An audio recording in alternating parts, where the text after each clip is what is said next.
하옵나이다. 아멘. 여러분, 우리 예수님께서 이제 안나스 당시의 대제사장에게 신문을 받는 그런 장면이 오늘의 본문이지요. 안나스는 원래 은퇴한 대제사장이에요. 특별히 그의 이제 사위가 대제사장 가야바입니다. 그런데도 불구하고 사위가 대제사장이기 때문에 어떤 사내들인 공의회의 고문격으로 상당히 정치적인 문제나 어려운 문제들을 이렇게 개입해 온 것을 오늘 본문이 우리에게 말해줍니다. 왜냐하면 바로 대제사장 가야바에게 가야 되는데 안나스를 거쳐서 가는 것을 보면 어쩌면 참으로 이렇게 안나스의 당시의 위치를 우리가 약간은 느껴볼 수가 있겠습니다. 안나스가 그에게 질문을 합니다. 대제사장이 여기 19절에 보면 안나스입니다. 예수에게 그의 제자들과 그의 교훈에 대해서 물으니 이렇게 말합니다. 여러분, 그의 제자들에 대해서 묻고 있습니다. 예수님에게 그의 제자들이 누구인가, 아니면 어떤 의미에서 제자들을 어떻게 훈련시켰는지, 그리고 또 그의 교훈이 무엇인지 이것에 대해서 묻고 있습니다. 비밀스러운 내용들은 혹 있지 않는지. 여러분, 예수님의 제자들과 그들에 대해서 관심을 보이는 이유가 무엇일까요? 그들도 다 잡아들여서 신문하여 죽일 작정이라고 하는 것을 우리가 엿볼 수가 있습니다. 왜 이렇게 예수님과 제자들을 잡아 죽이려 할까요? 예수님이 수많은 기적들을 행하니까 많은 사람들이 제자들 뿐만이 아니라 주님을 따르게 되는 거예요. 그러니까 실질적으로 그들이 어떤 리더가 될 수가 있다는 거예요. 예수님이 리더고 또 예수님의 제자들과 따르는 무리들이 또 다른 어떤 그룹을 형성해서 자기들의 정치적인 영향력이 약화될 것을 우려해서 그들은 지금 예수님과 그의 제자들을 잡아서 신문하여 함께 죽이려고 하고 있는 것입니다. 예수님에 대한 기적들에 대한 시기와 질투라고도 볼 수가 있겠습니다. 또 하나는 이렇게 많이 예수님을 따라다니면서 무리지어 다닐 때 로마인들이 어쩌면 저들이 다시 반역을 일으키는 게 아닌가 해서 로마인들이 오히려 그들을 소위 말하면 유대인들을 더 핍박할 수 있는, 더 옥조와 맬 수 있는 그런 기회가 될 수 있기 때문에 이런 위험한 상황을 막아보려고 했는지도 모르겠습니다. 요한복음 11장에는 죽은 나사로를 살리신 주님의 사건이 등장합니다. 죽은 지 나흘이나 됐어요. 썩어져 냄새가 납니다. 그런데 우리 주님이 그 무덤 앞에서 무덤 문을 열어놓아라 해놓고 나사로야 나와라. 나사로가 천에 똥똥 똘똘 묶인 채로 걸어 나오는 것입니다. 죽은 자가 살아나는 것입니다. 많은 사람들이 그것을 보았습니다. 많은 사람들이 어쩌면 기겁을 했을 거예요. 도대체 이 사람이 누구냐 이 말이에요. 죽어서 살아난 나사로보다 나사로에 나오느라 말하는데 죽은 자가 벌떡 썩은 자가 일어나는 걸 보고 도대체 이 사람이 누군가. 그리고 우리 주님은 말합니다. 풀어놓아 다니게 하라. 그래서 천을 묶어놨던 천을 똘똘 이제 풀어서 나사로가 예전처럼 살아나게 된 것입니다. 이 광경을 보았던 요한복음 11장 45절에 보니까 수많은 사람들이 하나님 아니면 죽은 자를 살릴 리가 없다. 이분은 하나님이요 하나님이 보내신 메시아다라고 그를 믿었습니다. 그런 일들이 일어납니다. 그러니까 많은 사람들이 죽은 자를 살린 이런 초유의 일이 일어나는 것을 보고 예수님에게 모여드는 거지요. 이 일을 대제사장과 바리새인들에게 이제 알립니다. 이 사람이 많은 표적을 행하니 우리가 어떻게 하면 좋겠는가. 그들이 논의하는 장면이 등장합니다. 만일 저를 이대로 두면 모든 사람이 저를 믿을 것이오 라고 말합니다. 이것은 아까 말한 첫 번째 이유입니다. 왜 예수와 제자들을 잡아 죽이려 하느냐. 예수님이 계속 표적을 행하니까 많은 사람들이 그에게로 믿고 따라가게 되면 우리는 뭐냐는 얘기입니다. 우리의 리더십은 망가질 수밖에 없다는 것이죠. 자기의 기득권, 정치적 기득권을 놓치게 된다는 이 보이지 않는 경쟁심이 있겠지요. 그리고 로마인들이 와서 우리의 땅과 민족을 빼앗아가리라. 아까 말한 대로 정치적인 소용돌이가 일어나게 되면 오히려 그들이 더 핍박이 가중되어서 우리의 모든 자치권까지도 다 빼앗아갈 것이다 라고 하는 이 두 가지의 염려로 예수의 제자들과 예수 그리스도의 교훈에 대해서 문의하면서 이날부터 예수를 죽이려고 모의하니라 라고 이미 요한복음 11장에 이야기가 되어 있습니다.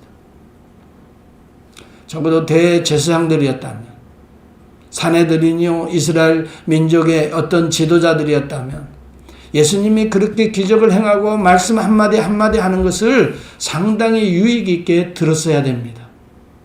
오히려 깊은 관심을 가지고 정말 하나님이신가, 정말 하나님이 보내신 메시아이신가에 대해 더 깊은 관심을 가졌어야 되잖아요. 그럼에도 불구하고 자기의 기득권 때문에, 정치적인 이 야욕 때문에 그러한 예수님이 하나님의 아들로 오셨음에도 불구하고 영적으로는 눈이 멀어버리는 것입니다.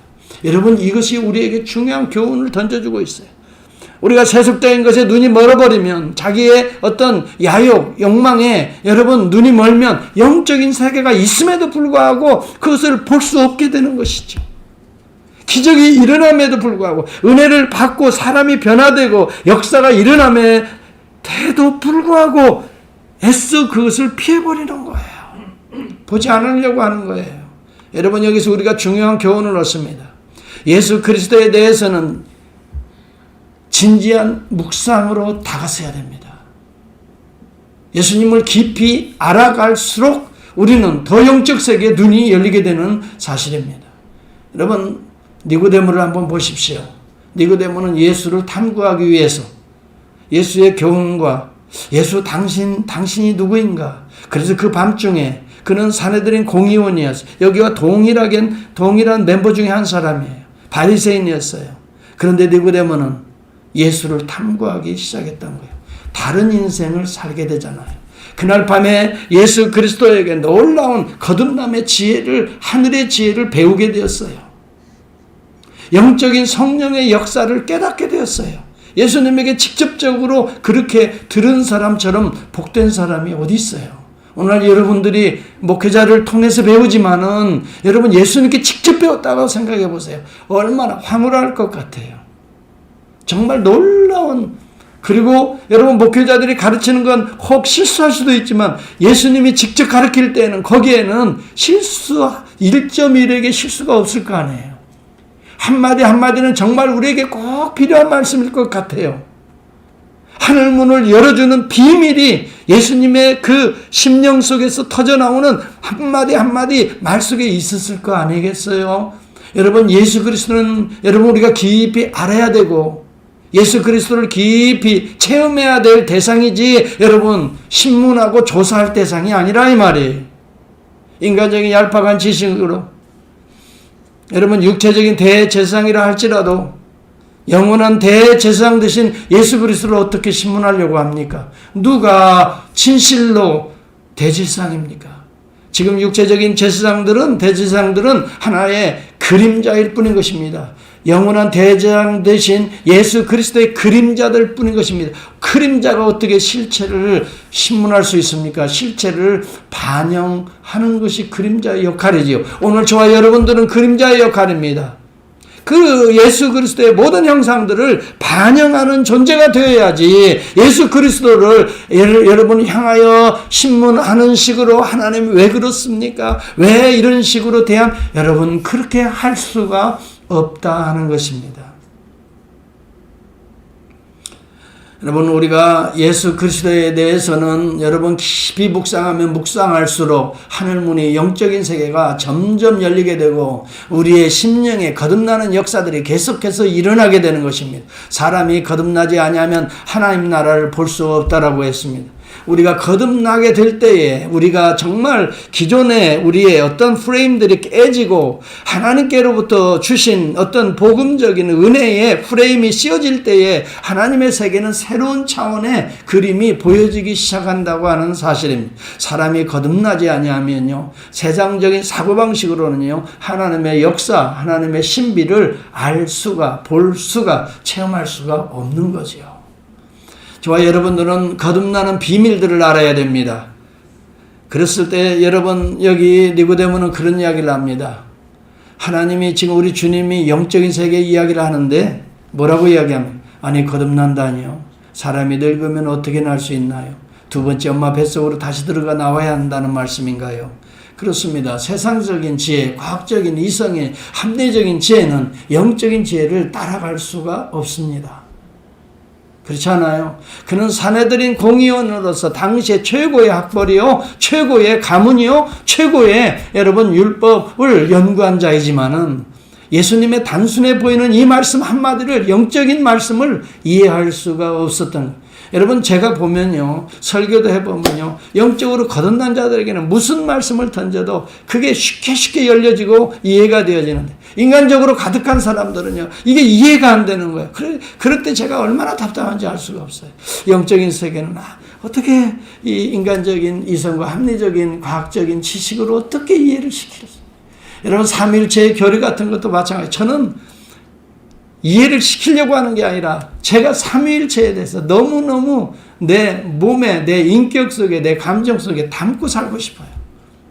그런데 이것을 여러분들에게 설명하는 것이 얼마나 합리적으로 모순같이 보여지는지 알 수 없지만, 모순이 아니라 하나님의 신비가 그 속에 담겨져 있는 것을 삼위일체의 교리나 예수 그리스도의 성육신이나 십자가의 대속이나 부활의 사건이나 다시 오는 재림이나 천년의 왕국이나 7년의 대환란, 이런 트리뷸레이션이나 이 모든 개념들, 거듭난다는 여러분 리제너레이션의 개념들, 여러분 sanctification, 성화가 되어지는 이 개념들 생각하면 할수록 얼마나 이것이 신비롭고 아름답고 귀하고 여러분 가치 있는 하늘나라의 보석과 같은 내용들인지 알 수가 없다 이 말이지요. 육으로 난 것은 육이요 성령으로 난 것은 영이라 이렇게 말해요.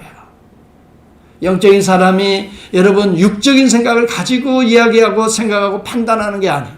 영적인 사람은 확실히 달라요. 믿음으로 하나님의 나라를 보는 자들이에요. 영적으로 다시 태어난 자들이에요. 세상적으로 태어난 자들이 아니에요. 여러분은 정말 거듭난 자로서 영적인 안목을 가지고 하나님의 시각을 가지고 세상을 바라볼 수 있기를 바라요. 육으로 난 것은 육적인 것밖에 못 본다는 말이 되겠습니다. 여러분, 우리는 거듭나지 않으면, 영적으로 거듭나지 않으면 육신적인 생각으로만, 그 프레임으로만 그 문제를 바라볼 수밖에 없다니.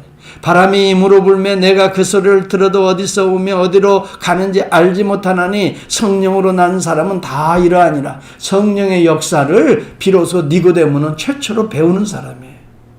성령의 역사를 배웠던 사람.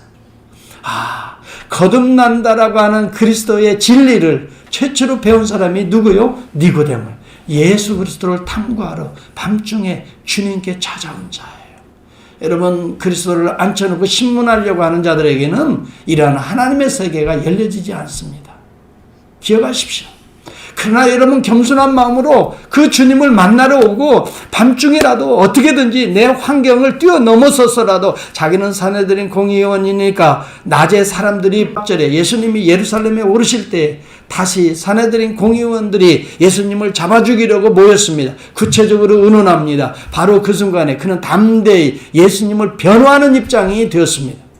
그는 이렇게 말합니다. 남들은 다 지금 이 기회에 예수를 잡아 죽이지 않으면 우리의 정치적인 입장뿐만이 아니라 로마인들에게 대해서도 앞으로 어떤 일이 우리 민족에게 벌어질지 모르는데, 저렇게 표적과 기적을 행하고 귀신을 막 쫓아내고, 여러분 빌라도 행전이라고 내가 좀 이따 얘기할 텐데요, 이 니고데모가 이후에 빌라도 행전을 써요. 거기에 내가 보면은요, 그 사람들이 예수를 어떻게 생각했냐면 마법사로 생각했다는 내용이 나와요. 사내들인 공의원들이 예수님이 귀신을 막 쫓아내는 일들에 대해서 그 팩트는 그들이 인정을 해요. 실질적으로 참가해서 보았기 때문에. 근데 어떻게 그런 일이 일어날 수 있는가? 마법사라고 판단을 하는 거예요. 물론 니고데모가 그들의 이야기들을 쓴 이게 빌라도의 행전이라고 하는 그런 문서가 있어요. 이게 니고데모가 썼다고 알려지고 있는데 그 당시에, 그리고 십자가에 이렇게 빌라도가 처형하는 날짜까지도 정확히 기록되어 놓은 문서예요. 여하튼 이 빌라도는 그때 예수님을 이렇게 말을 합니다. 당신들이 진정 예수님을 만나보았소? 이렇게 질문합니다. 여러분, 이것은 내가 추측하는 말이 아니에요. 요한복음 7장 51절이 여러분 그 본문을 그렇게 해석하는 거예요. 당신들이 진정 예수를 만나보았소? 그리고 당신들이 예수에게 그 말씀의 깊이를 물어보았소? 그리고 그에게 하시는 말씀을 들어보았소?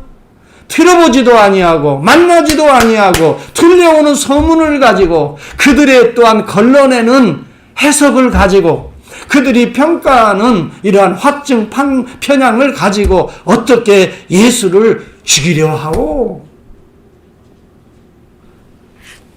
여러분, 그때 이런 이야기를 합니다. 너도 갈릴리에서 왔느냐? 찾아보라. 갈릴리에서는 선지자가 나지 못하느니라.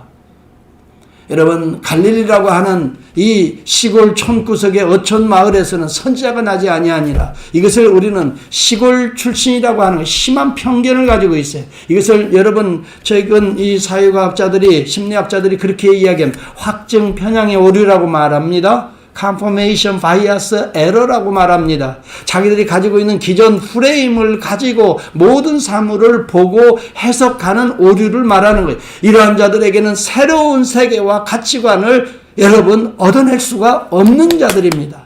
확증 편향의 오류를 깨부셔야 새로운 세계관이 열리게 되는 것입니다. 여러분, 오늘날 많은 신앙인들이 이런 오류를 가지고 있는 것을 저는 봅니다.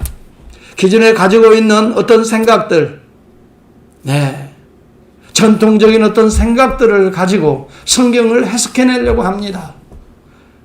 문화적인 어떤 생각, 환경을 가지고 이 성경을 해석해내려고 합니다. 여러분, 하나님의 말씀은 여러분 철저하게 계시의 비밀은 계시로 풀어가야 되는 것입니다. 인간의 어떤 기존의 틀로서 어떤 여러분 인과율로서, 제가 요즘 욥기를 계속 새벽마다 강의하는데 저는 이번에 엄청 은혜를 받았어요. 이 말씀을 제가 묵상하고 설교하면서 우리의 기존의 틀들을 깨는 것이 얼마나 중요한가. 여러분, 욥도 마찬가지였고 욥의 어떤 새 친구들도 전부 다 그때 당시에 상식적인 수준으로 계속 이 고난의 문제를 바라보는 거예요. 이 고난의 문제는 하나님의 어전에 의해서 결정된 내용의 결과인 것은 까마득히 알 수도 볼 수도 믿을 수도 없어요. 그들이 가지고 있는 악을 범했으니까 이런 벌을 받지. 여러분, 벌을 받는 것으로만 보는 그 기존의 인과응보적인 업보로 생각하는 여러분 그런 이야기들을 가지고 계속해서 욥을 공격합니다. 변론합니다. 여러분, 이것은 생명을 살려내지 못하는 것임을 우리가 알아야 됩니다. 계속 오히려 욥을 저주하게 됩니다. 욥을 오히려 고통 속에 빠지게 합니다. 절망하게 만듭니다. 오히려 살아나려고 그래도 이겨보려고 하는 욥을 오히려 더 어떻게 해요? 죽이게 만드는 것입니다. 여러분, 이 확증 편향의 오류가 당시에도 있었지만 오늘날에도 마찬가지입니다. 여러분, 갈릴리에서 무슨 선한 것이 나올 수 있겠느냐, 선지자가 나올 수 있겠느냐. 여러분, 이런 나름대로 기존에 그렇습니다. 지금까지는 나오지 않았다 할지라도 그리스도의 시대에 나올 수 있는 거 아닙니까? 지금까지는 우리가 그런 일이 없었다 하더라도 하나님이 개입하시면 일어날 수 있는 일 아닙니까? 그런데 많은 사람들이 기존의 경험에 의존해서 하나님의 역사를 예측한다 이 말이에요. 이것이 얼마나 우리의 신앙생활에 장애물이 되는지 알 수가 없는 거예요. 그렇기 때문에 신앙인들이 조금 어려우면 그냥 푸르르 하고 가라앉아 버리는 거예요. 하나님이 개입하시는 그 상황을 예측을 못하는 거예요. 지금까지 자기 자신이 가지고 있는 기존의 개념의 틀, 경험의 틀, 인식의 틀 가운데서 이 문제를 바라보기 때문에 하나님의 역사의 틀, 하나님의 엄청난, 저는 그것을 하나님의 여백이라고 제가 욥기 때 이야기를 했어요. 하나님의 여백, 하나님이 그려낼 수 있는 여백은 엄청나거든요. 하나님의 여백에서 이루어질 내 인생의 그림을 우리는 보지 못하는 거예요. 인간이기 때문에. 그렇기 때문에 내 수준에서 그 문제를 바라보니 절망할 수밖에 없고 원망할 수밖에 없고 누구를 탓할 수밖에 없고 아니면 과거에 무슨 죄악을 끄집어내어서 그 결과로 나를 이야기할 수밖에 없고 아니면 조상의 무슨 업보가 이렇게 또 나한테 오는 게 아닌가라고 자꾸 그것을 끄집어서 오늘 나를 어떻게 해요? 정죄하고 판단하고 해석하려고 하는 거지요. 여러분, 기독교는 그게 아닙니다. 살아계신 하나님의 역사의 시각에서 오늘 나를 보고 또 현실의 문제를 바라보는 겁니다. 여러분, 베드로를 여러분 생각해 보십시오. 출렁이는 바다의 물결을 걸어가기도 하고 빠지기도 하지 않습니까? 그렇지요? 걸어갈 수 있는 것은 주님의 시각에서 본 거예요. 주님을 바라본 거예요. 얼마든지 출렁이는 물결을 정말 낭만적일 것 같아요. 저는 가끔씩 나우야 비치에 서핑하는 사람들 보면 나도 한번 저렇게 한번 할 때가 좀 여유만 있으면 좀 한번 해보고 싶어요. 저는 좀 모험심이 좀 있거든요. 한번 들어가긴 들어가 볼 거예요. 서핑을 한번 배워보고 싶어요.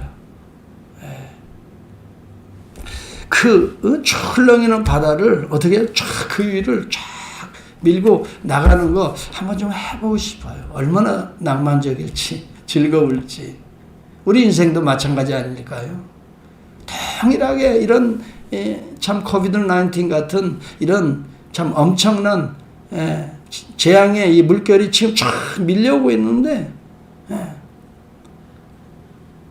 그것만 바라보면 거기서 빠져서 허우적거리고 그냥 고통과 아픔 또 그냥 분노와 절망, 서로 원망, 이거 뭐 하나님께 대해서도 뭐 이룰 수 있는 거 하고 아니에요. 믿음을 가지고 주님을 바라보면서 오히려 서핑을 즐기듯이 파도 위를 걸어갈 수 있다 이 말이죠.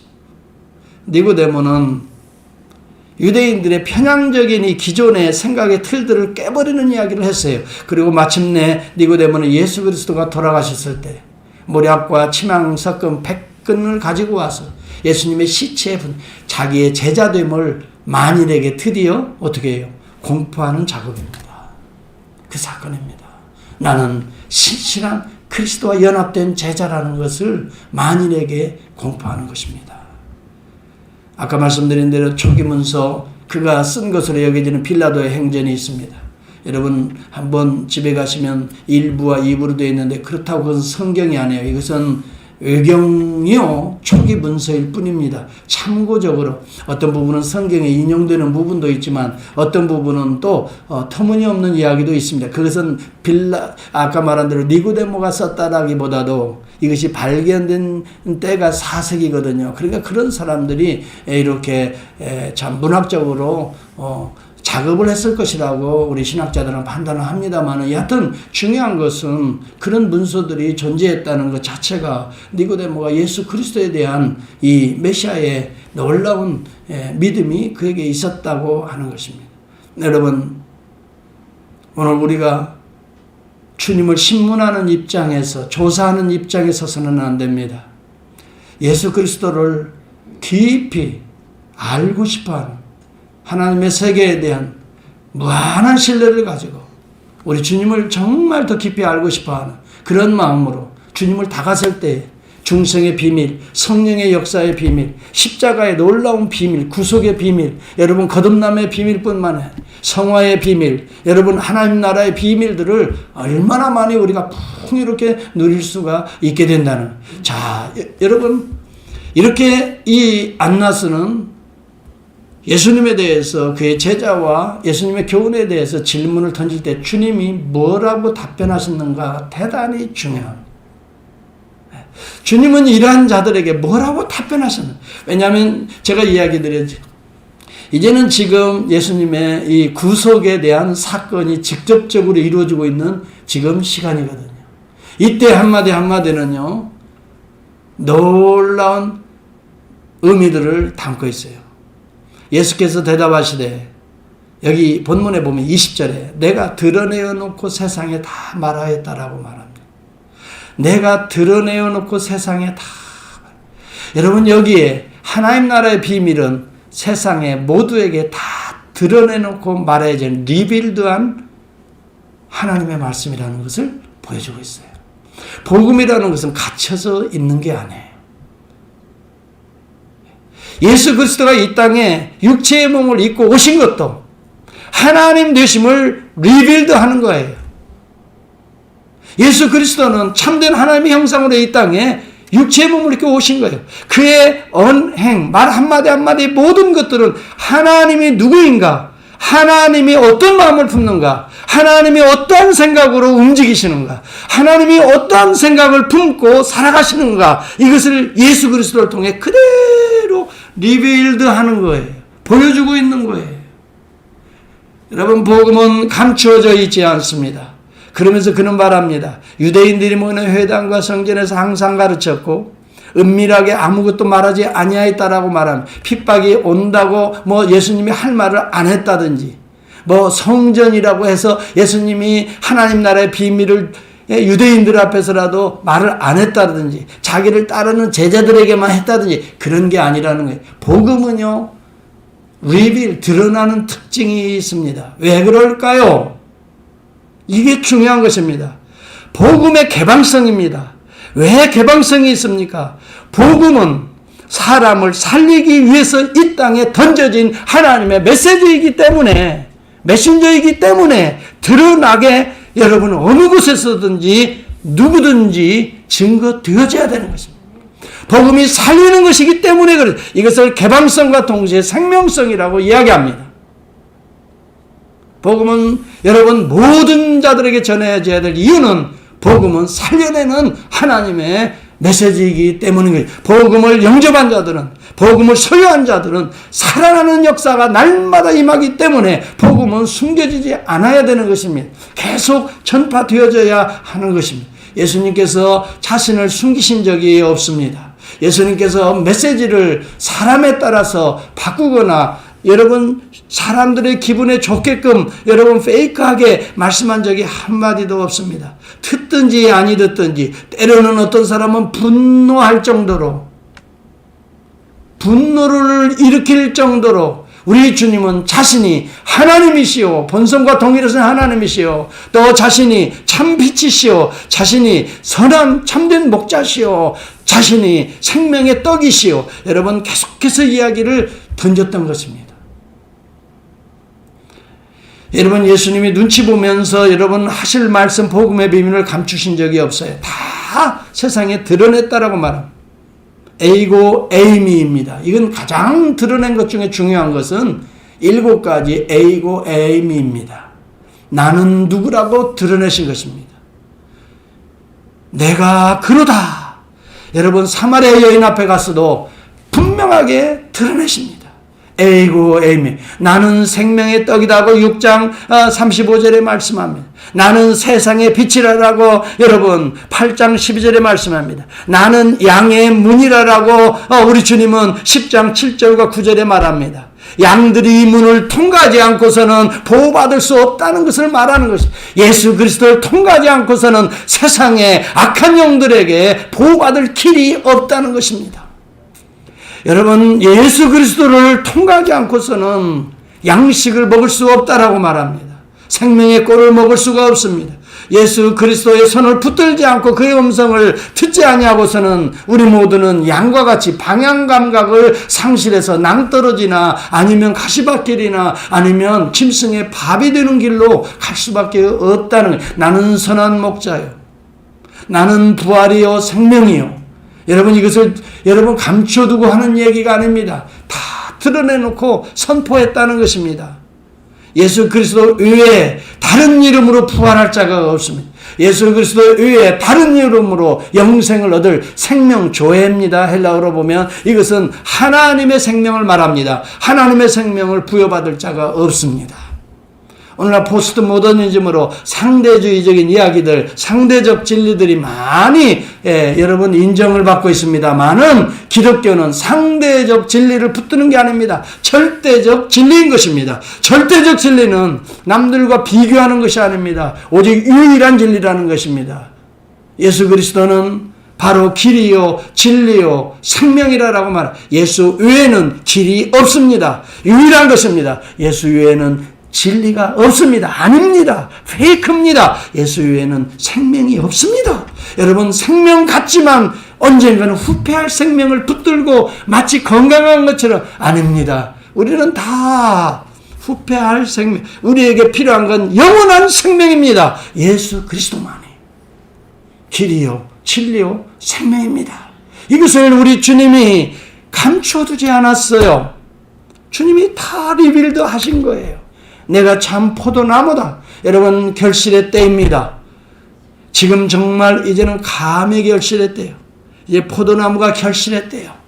여러분 우리 인생에 결실의 때가 올 것입니다. 예수 그리스도 안에 붙어있지 아니하면 여러분 우리는 결실을 얻을 수가 없고 인생을 험한 길로 빠질 수밖에 없다라고 우리 주님은 감춰두고 있지 않습니다. 다 말하였다라고.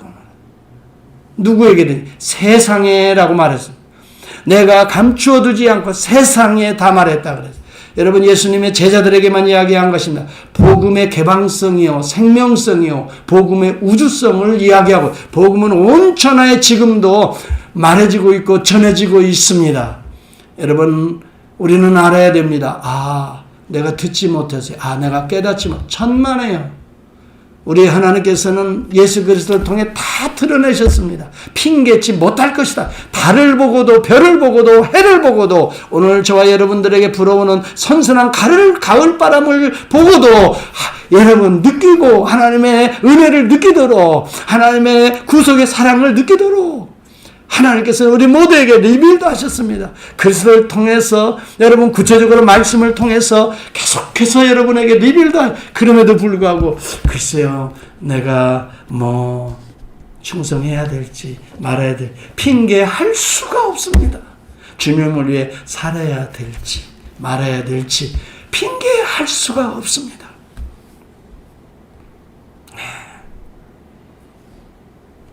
여러분 성령이 함께하는 거듭난 자들은 이렇게 말합니다. 막 초대교회 이 사도들을 잡아다가 족치기 시작해요. 때리고 다칠려서라고 막 동물의 뼈가 갈려있는 가죽 채찍으로 쇠붙이가 붙어있는 것을 막 때리고 예수 이름으로만 말하지 말라. 그랬더니 그들이 이렇게 말합니다. 내가 도무지 예수의 이름을 말하지 말라고요? 우리는 예수를 보고 듣고 또 만진 것을 말하지 않을 수가 없습니다. 거듭난 자는 예수 그리스도를 체험한 자는 하나 된 자는 말하지 않을 수가 없습니다. 저와 여러분은 개방성이 있어야 됩니다. 복음의 개방성입니다. 사람들에 대해서 피하는 게 아닙니다. 누구에게든지 전할 수 있어야 됩니다. 그리고 여러분 어떤 환경에든지 항상 말하였느니라라고 항상성입니다. 여러분 신앙생활은 이와 같은 특징이 있는 것입니다. 개방적입니다. 나 예수 믿는다고 하는 걸 당당하게 드러낼 수 있어야 된다는 말입니다. 여러분 그리고 생명성입니다. 누구든지 만나면 살려내는 역사가 있어야 된다는 말입니다. 항상성입니다. 항상입니다. 때를 얻든지 못 얻든지 항상입니다. 기분이 좋든지 나쁘든지 나의 감정이 따라가지 않아도 복음은 항상 내 삶을 통해 드러나야 된다 하는 것입니다. 여러분 복음은 계층을 불문하고 있습니다. 어린아이든 노인이든 여러분 미국 사람이든 여러분 흑인이든 여러분 백인이든 스페니시든 여러분 누구든지 만나는 자들에게 복음은 전해지게 되어 있고 항상 전해지게 되어 있고 드러나게 되어 있다 하는 것입니다. 환경에 따라서도 여러분 우리가 복음은 전해지고 던져지고 살려내는 것입니다. 즐거워하는 혼인잔치에서도 복음은 죽음에 서러워하는 이 장례식에서도 복음은 여러분 여러분 항상 드러났지 않았습니까? 예수님은 혼인잔치에서도 복음 드러내셨고 이 죽음의 장례식에서도 무덤 문을 열고 복음을 드러내셨습니다.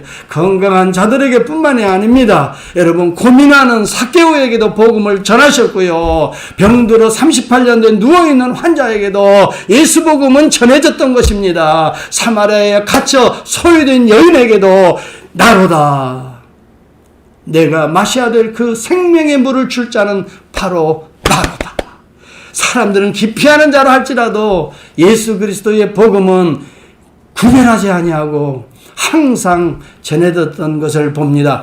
특별히 어둠 속에 살아가는 자들의 빛은 항상 필요했던 것입니다. 저와 여러분, 우리 교회가 이러한 복음의 특징이 나타나는 교회 성도들이 될 수 있다면 하나님과 하나된, 그리스도와 하나된 영적으로 거듭난 성령의 사람인 줄을 저는 믿습니다. 특별히 여러분 코비드-19일수록 복음은 더 빛나야 될 줄을 믿습니다. 주님을 향한 믿음은 더 굳게, 더 충성스럽게 하나님 나라의 영광을 위하여 어둠이 있을수록 빛은 더 빛나는 법입니다. 여러분 연단된 믿음의 사람들로 위축되지 마시고 담대한 믿음으로 하나님의 이 영생의 복음, 생명을 살리는 복음, 어둠을 몰아내고 빛으로 인도하는 이 복음, 예수 그리스도는 지금 신문받는 위치에 있지만, 그러나 신문 받는 위치에 있지만 담대히 어떤 의미에서 보면 그들을 신문하고 인고 계신 것입니다. 내가 다 드러내놓고 말하였느니라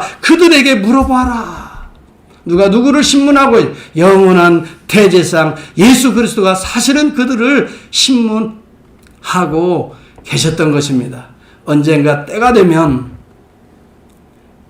만왕의 왕 되신 그리스도, 대제사장 되신 그리스도 앞에 당시에 신문했던 자들이 신문 받을 날이 올 것을 성경은 이야기해 주고 있습니다. 횃불을 밝히고 그리스도를 잡아 족치던 그들이 횃불을 밝히고 하나님의 광명한 빛 앞에서 심판을 받을 그날이 있을 것이다 라고 이사야서 50장 11절은 말씀하고 있습니다. 불을 피우고 횃불을 둘러 띈 자여, 너희가 다 너희의 불꽃 가운데로 들어가며 너희의 피운 횃불 가운데로 들어갈지어다. 여러분, 이 말씀이 만왕의 왕 되신, 만주의 주 되신, 우리의 죄를 태속하신 예수 그리스도 앞에 많은 자들이 서게 될 것을 말하며, 횃불 들고 예수를 핍박했던 자들, 오늘 횃불 들고 칼과 검으로 교회를 핍박했던 자들이 언젠가 주님의 심판 앞에 서게 될 것을 이렇게 말씀하고 있어요. 사랑하는 성도 여러분, 오늘 저와 여러분들은 어떤 환난에서도 예수 그리스도와 함께 담대하게 대제사장, 참된 대제사장 되신 예수 그리스도의 모습을 닮아서 우리가 누구에게 신문을 받는 것이 아니라 신문을 그들이 한다 할지라도 우리는 담대하게 그들에게 복음을 드러내놓고 다 증거하고 말할 수 있어. 그들이 스스로 성령의 신문을 받을 수 있는 놀라운 은혜의 사람들이 될 수 있기를 주의 이름으로 축복합니다. 기도하겠습니다. 하나님 참 감사합니다. 오늘 이 메시지를 통해서 누가 참된 대제사장인가를 보여주고 있습니다. 오 전능하신 하나님, 우리는 내가 신문받고 내 죄 때문에 내가 핍박받고 내가 참으로 죽어야 될 그 십자가를 우리 주님이 대신해서 담대하게 오르시면서도 영원한 심판을 바라보게 하십니다. 그 영원한 심판에서 그들이 구원을 받기 위해서 예수 그리스도는 복음을 이 당시에도 드러내놓고 다 말했다라고 말합니다. 아버지 하나님, 리콜하고 있는 것입니다. 전능하신 우리 주님, 오늘 저희들이 어떤 환경에서도 이 복음으로 인하여 살았고 복음으로 인하여 살게 하시고 이 복음을 통해서 살려내는 이 일에 쓰임받는 이 시대의 왕같은 제사장이 다 될 수 있도록 코비드-19이라 할지라도 여기에 좌절하고 낙심하고 절망하고 세속적으로 빠지는 무리가 아니라 더 담대하게 당당하게 복음적인 생명 살리는 이 거룩한 일에 동참하는 은혜의 백성들 되게 하옵소서. 예수님의 이름으로 감사하며 기도하옵나이다. 아멘. 이제 우리 다 일어나셔서 이 놀라운 주님을 찬양하겠습니다. 준비한 예물을 하나님 앞에 드립니다. 445장입니다.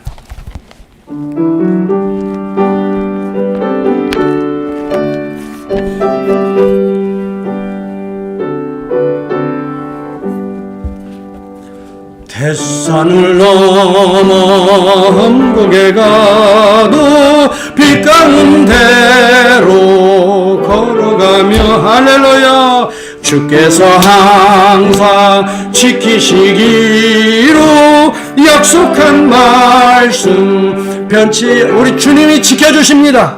하늘의 영광 하늘의 영광 나의 맘속에 차고도 넘쳐 할렐루야를 힘차게 불러 영원히 주를 찬양하리. 캄캄한 밤에 다닐지라도 주께서 나의 길 되시고 나에게 밝은 빛이 되시니 길 잃어버릴 염려 없네. 할렐루야 하늘의 영광 하늘의 영광 나의 맘속에 차고도 넘쳐 할렐루야를 힘차게 불러 영원히 주를 찬양하리. 광명한 급이 마음에 받아 찬란한 천국 바라보 할렐루야 할렐루야를 힘차게 불러 날마다 빛에 걸어가리. 할렐루야 하늘의 영광 하늘의 영광 나의 맘속에 차고도 넘쳐 할렐루야를 힘차게 불러 영원히 주를 찬양하리. 하나님 어려운 때일수록 참 믿음의 사람들이 구별된다고 했습니다. 초대교회가 가장 핍박이 있고 힘들 때에 진실한 성도들은 생명을 내놓고 십자가와 복음의 비밀을 지켜냈습니다. 아버지 하나님 저희들 이 어려운 때에 십자가와 부활의 복음 이 생명의 복음 하나님 감추는 저희들 되지 말기를 원합니다. 우리의 행동이 오히려 더 담대하게 하시고 하나님 우리의 행동들이 위축되지 않기를 원합니다. 하나님 보건학상으로 우리가 참으로 지켜야 될 이 방역의 수칙들은 잘 지키되 이로 인하여 아버지 하나님 마음이 초조하거나 불안해하거나 염려하거나 생명이 죽게 달려있는 것을 알게 하시고 하나님 조금도 염려하지 말고 담대한 믿음으로 하나님을 경배하는 자리에 나아가고 하나님을 증거하는 자리에 나아가고 하나님을 위해 충성하는 자리를 기피하지 않도록 피하지 않도록 할렐루야 저희들에게 성령의 은혜와 성령의 능력을 부어 주옵소서. 하나님 오늘 드려진 이 예물 어려운 가운데서 드려지는 예물입니다. 하나님 어려운 가운데서도 우리 주님이 먹여 살려서 감사해서 10의 1조를 성별합니다. 하나님의 은혜입니다. 하나님 앞에 감사의 예물을 성별합니다. 하나님 앞에 건축의 예물을 성별합니다. 선교의 예물을 성별합니다. 하나님이 이 귀한 손길들을 하나님이 일일이 세미하게 아버지 관찰하시고 또한 하나님 나라에 기록해 주시고 또한 이 예물이 하나님의 영광을 위해 유효하게 쓰여질 수 있도록 하나님 축복해 주시옵소서. 하나님 저들의 가정과 자녀들의 앞길 주님의 손에 달려있음을 믿고 간구합니다. 하나님께서 반드시 필요한 자들을 하나님 길들을 여시고 필요한 자들을 만나게 하시고 필요한 일들을 감당하게 하시고 하나님의 영광을 위해 쓰임받는 우리 가정과 자녀들 되게 하시고 그 기업들이 하나님이 직접 손대하시는 또 간접적으로 역사하시는 기업이 되게 해 주시옵소서. 하나님 오늘도 참 여러 가지 기도의 제목을 안고 주님 앞에 봉사하고 헌신하는 귀한 우리 예배위원들, 하나님이 이들 가운데 역사하셔서 하나님의 영광을 위해 저들의 품은 가슴의 기도의 제목들 하나씩 둘씩 하나님의 뜻에, 하나님의 손길에, 하나님의 역사로 이루어지게 하옵소서. 지금은 우리 주 예수 그리스도의 은혜와 우리 아버지 하나님의 지극한 사랑하심과 성령의 참으로 동행하시고 위로하시고 인도하시고 거듭나게 하시고 보호하시는 역사가 오늘도 예수 그리스도 참으로 영원한 대제사장 되신 예수 그리스도 오직 그의 복음을 믿고 따르며 증거하기를 소망하고 세상에 파송받는 거룩한 무리들 위해 저들이 가는 곳 머무는 곳 기업과 가정 위에 이제로부터 영원토록 함께 있어